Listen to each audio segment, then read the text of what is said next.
저희가 이제 어제까지 기본적인 자바스크립트에 대해서 끝내봤어요. 기본적인 자바스크립트를 하면 이 브라우저에서 동작하고 있는 HTML, CSS, 자바스크립트를 이제 다 배운 거고요. 이렇게. 오늘은 기본적인 것 말고 조금 고급 자바스크립트를 배워볼까 해요. 그 여러분들 이제 고급 자바스크립트라고 하면 처음 시작하는 게 뭐냐? 서버에서 사용되는 자바스크립트 이렇게 있습니다. 자, 우리가 이제 기본 자바스크립트 하면 프론트에서 사용되는 자바스크립트. 현재 이렇게 프론트죠. 이제 고급하면 뭐가 떠오르냐? 서버. 우리가 이제 노드.js가 되겠죠. 근데 선생님 저 노드.js 써봤는데요. 여러분은 이제 노드.js를 기본 자바스크립트에서만 쓰는 문법만 배운 거고 서버에서 쓰는 자바스크립트가 있습니다. 여러분들 이제 사실 음, 기본 자바스크립트를 배운 걸로 충분히 노드.js를 하실 수 있는데 서버 JS를 여러분들 이제 어떤 지식이 필요하냐? 서버에 대한 지식이 필요해요. 서버가 무슨 일을 하지? 네, 자, 요게 일단 기본적으로 필요하기 때문에 이제 고급 문법에 가면 이제 노드.js가 나오고요. 그 다음에 이제 고급 문법 얘기를 하면 나오는 게 뭐냐? 타입스크립트라는 게 있어요. 지금 제가 이렇게 검색을 해놨는데 타입스크립트라는 게 있죠. 이렇게. 자, 이 친구는 뭐냐면 이 자바스크립트가 이제 유연한 언어예요. 유연하다는 건 뭐냐? 동적 타입을 가지고 있죠. 예를 들어 저희가 음, 뭐 문자열을 선언하고 싶어요. 자, 이 변수를 문자열로 선언할 수 있나요, 없나요? 없죠. 그냥 let이에요. 내가 문자열이 아닌 뭐 이렇게 13 또는 배열 이런 식으로 우리가 계속 타입이 바뀔 수 있는 것이 이 자바스크립트의 특징이에요. 근데 이게 이런 타입스크립트 그러니까 타입을 중시 여기는 예를 들어 뭐 자바를 처음부터 했거나 뭐 C 샵을 했다거나 뭐 이런 사람들 입장에서는 타입이 자꾸 바뀌는 것은 불편한 일이에요. 불편한 사람들. 또 그런 것도 있고, 우리가 이제 프로젝트가 커지면 커질수록 이 문자열로 내가 선언했던 이 친구가 나중에 어떤 문서에서 계속 문자열일 거라는 보장이 없는 게 굉장히 불편하고 또는 오류를 만들어낼 수 있는 위험한 부분입니다. 예를 들어 그렇죠. 내가 이제 문자열인 줄 알고 나중에 이제 스플릿을 하려고 이렇게 했어요. 스플릿은 뭐죠? 요게 뭐 예를 들어 빼기가 있다 그러면 빼기를 기준으로 배열로 잘라내는 거죠. 그런데 13이면 잘라낼 수 있나요? 없죠. 자, 이런 것들이 이 문자 자바스크립트가 가지고 있는 유연성의 위험성. 하지만 이제 유연하기 때문에 뭐예요? 코드 생산성이 굉장히 빠르죠. 굉장히 빠르고 좋습니다. 저는 개인적으로 이 타입스크립트 추종자는 아니에요. 저는 자바부터 배웠지만 타입스크립트를 굳이 쓸 필요가 없다고 생각해요. 하지만 지금 여러분들이 알고 있는 네바라쿠베 아시죠? 네바라쿠베. 이 네바라쿠베는 다 타입스크립트 추종자들이에요. 왜냐하면 지금 이런 여기 지금 계시는 분들 대부분이 이제 자바를 처음부터 기본 언어로 배운 사람들이 하기 때문에 이 타입스크립트 추종자라고 보시면 되고요. 그 다음에 이제 어, 기본적으로 네바라쿠베라는 회사에서 만든 어플들은 다 무거워요. 그러니까 여러분들이 일반적으로 쓰는 어플들 중에 유독 네바라 쿠베나 당근 이런 것들은 굉장히 헤비한 어플입니다. 헤비한 어플 입장에서는 당연히 타입스크립트를 추정할 수밖에 없어요. 아까 얘기한 것처럼 내가 쓴 변수가 어느 순간 다른 타입으로 바뀌어 있다는 것은 이제 굉장히 이 무거운 어플 입장에서는 두려운 입장이기 때문에 그래서 이제 어떻게 하기로 했냐? 자바스크립트인데 한번 내가 컴파일해서 주기로 한 거예요. 그러니까 원래는 내가 이제 스크립트를 문서를 써요. 자바 문서를 써요. 그러면 이제 V8 엔진 같은 자바스크립트 엔진이 그대로 컴파일하면서 코드를 하나씩 실행하는 거예요. 하나씩 이렇게 실행을 하는 거예요. 자, 이런 문서를 우리가 스크립트 언어라고 합니다. 아니면 자, 정확하게 인터프리터 언어라 하죠. 자, 인터프린터는 이 엔진의 또 다른 이름이기도 하고요. 인터프린터 엔진이라고도 하고요. 인터프린터 언어, 인터프린터 엔진 이렇게 부릅니다.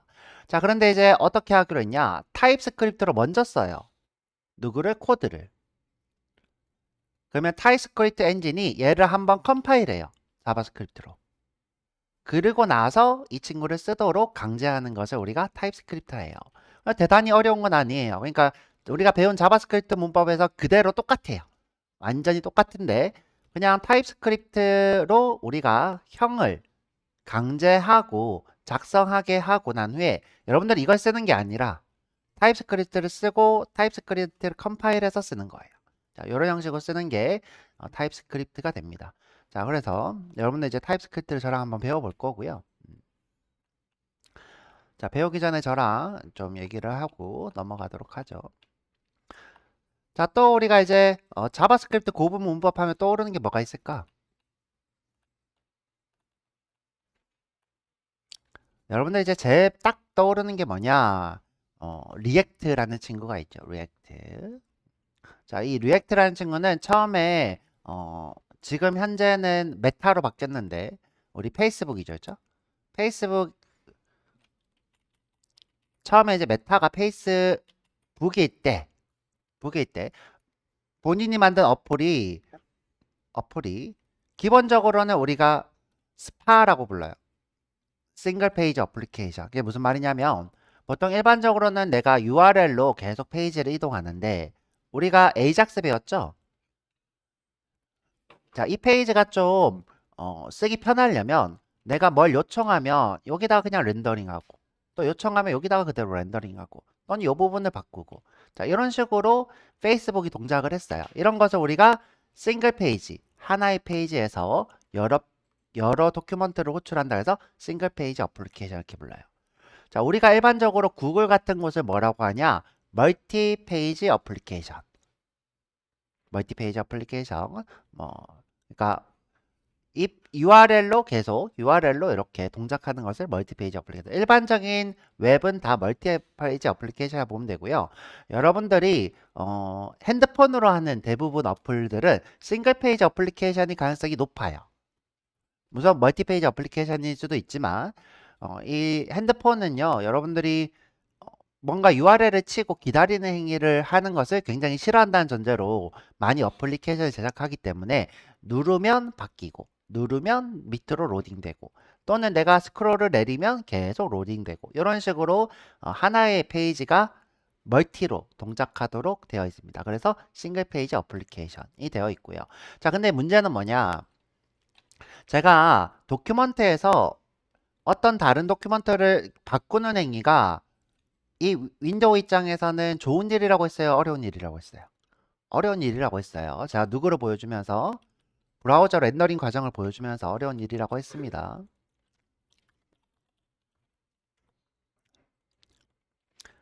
지금 내가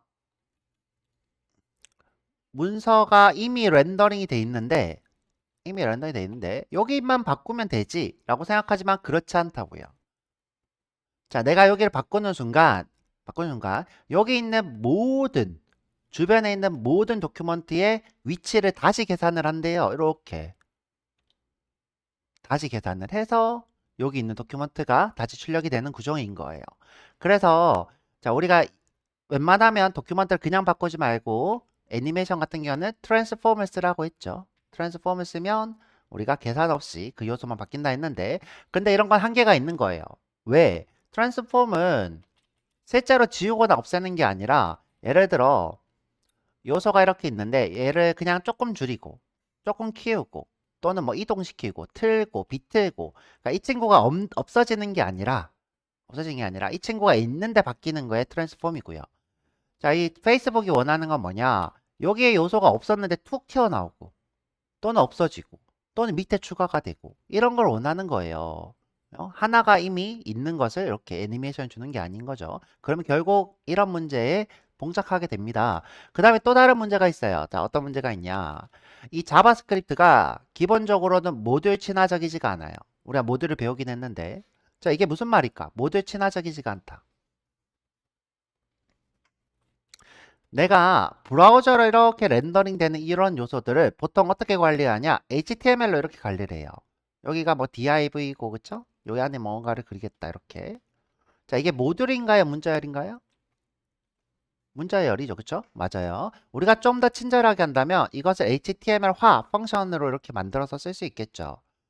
그런데 많은 사람들이 이렇게 관리를 하지 않을 뿐더러 아닐 뿐더러 이렇게 할 필요도 없는 구조인 거죠. 자바스크립트 자체가. 뭐 내가 요청하면 하고 요청하면 하고. 근데 우리가 이런 코드를 만들어 놓고 봤더니 코드 줄이 너무 길고 유지 보수가 하기가 너무 힘들었던 거예요. 자바처럼 기본적으로 전부 다 클래스로 만들어야 돼. 이렇게가 아니라 뭔가 계속 나열돼서 쓰다 보니까 이런 게 너무 지저분했던 거예요. 그래서 자, 페이스북에서 리액트를 만들 때 어떤 생각을 했냐? 내가 다시 이렇게 불러오지는 이것을 그냥 컴포넌트화, 그냥 클래스처럼 컴포넌트화 시키면 어떠냐? 라고 해서 만들게 된 게 방금 얘기했던 그 렌더링과 이런 컴포넌트 개념 이런 걸 가져와서 만들게 된 게 리액트예요. 리액트. 이거는 리액트 수업 때 따로 얘기를 해보도록 할 거고요. 여튼 중요한 거는 우리가 이제 싱글 페이지 어플리케이션을 만들 때 가지고 있는 문제점을 해결하기 위해서 리액트라는 게 나왔다. 그래서 아까 전에 이제 얘기했던 선생님 그럼 요거 돔 추가하는 거 어떻게 해결했어요? 자, 리액트에서 가상 돔이라는 걸 만들었어요. 버추얼 돔입니다. 그러면 이제 어떤 거냐?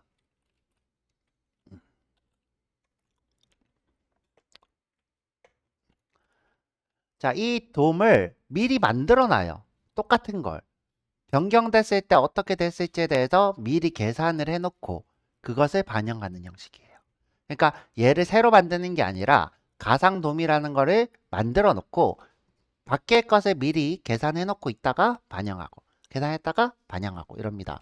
근데 이제 이 친구도 단점이 있긴 해요. 왜냐하면 기존의 돔과 다른 가상돔이라는 걸 또 써야 되기 때문에 가상돔의 메모리를 차지하게 돼요. 그래서 조금 핸드폰 입장에서는 버벅거릴 수 있다. 물론 근데 요즘 핸드폰들은 다 좋아서 그런 일들은 없습니다. 자, 여튼 여러 가지 문제들을 우리가 리액트로 해결할 수 있어요. 근데 이제 리액트가 굉장히 어렵습니다.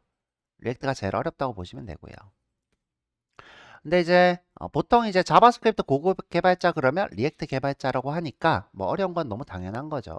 그리고 우리가 이제 리액트를 배우기 위해서 미리 프로토타입도 배우고 그다음에 상속도 배우고 여러 가지 배웠기 때문에 뭐 그리고 요즘 리액트는 이제 훅이라고 하는 형식의 후크라고 하는데 요걸 쓰게 되면 우리가 이제 어 디스 바인딩 프로토타입 이런 것들을 사실 좀 무시하고 그냥 문법적으로만 접근해서 쓰실 수 있어서 뭐 요즘은 그렇게 어렵진 않아요. 옛날엔 좀 어려웠는데 여튼 요 리액트를 또 배워볼까 하고요. 잠시만요. 자, 우리가 고급 자바스크립트 얘기했어야죠. 고급 자바스크립트. 그 다음에 그냥 초급이죠. 그죠? 초급은 이제 브라우저에서 사용되는 프론트엔드라 부르죠. 그죠? 프론트엔드. HTML, CSS, JS. 자, 요거. 자, 우리가 이제 요거를 배웠고, 우리는 이제 중급도 배웠어요. 중급. 자, 중급 뭐 배웠을까요? 자, 보통 여기까지가 뭐냐? 돔 트래블링, 그 다음에 이벤트. 자, 이런 것들이 포함된 것을 자바스크립트라고. 중급은 뭘까요? 프로토타입, 그죠? 프로토타입, 그 다음에 디스바인딩, 그 다음에 또 비동기 함수, 그 다음에 비동기 통신.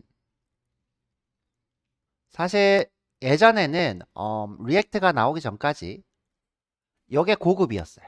고급이었는데 갑자기 리액트가 툭 튀어나오면서 이제 밀려났어요. 자, 이 중급이 되었고요. 자, 이제 다시 고급으로 돌아와서 고급 저희가 이제 오늘 이 고급을 너무 깊이 파고들면 사실 우리 교육기간 내내 해도 끝이 없어요. 그래서 사실 제가 이런 교육 과정을 할 때 너무 부담스럽고 여러분들 가르치는 게 미안하고 그랬어요. 왜냐하면 6개월이라는 과정 동안 여러분들한테 이런 걸 다 가르쳐 주는 게 사실 불가능에 가까워요. 불가능. 예를 들어서 내가 리액트만 알려준다. 그러면 3개월 내내 해야 돼요.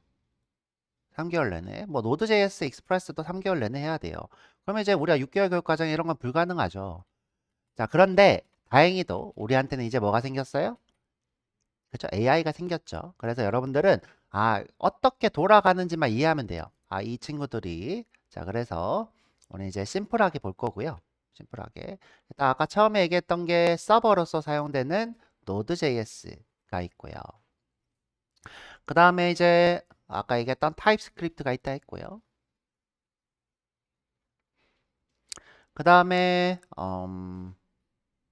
방금 얘기했던 그죠? 리액트가 있고요. 그 다음에 이제 요 서버 Node.js 만드는 게 너무 원시적이고 코드가 길어서요. 익스프레스라는 게 나와요. 여러분들 이제 이 익스프레스를 이해하시려면 프레임워크를 이해하셔야 돼요. 프레임워크. 그런데 이제 사실 프레임워크라는 개념이 그렇게 어려운 건 아니라서 저희는 어떻게 할 거냐? 타입스크립트를 먼저 배워볼 거고요.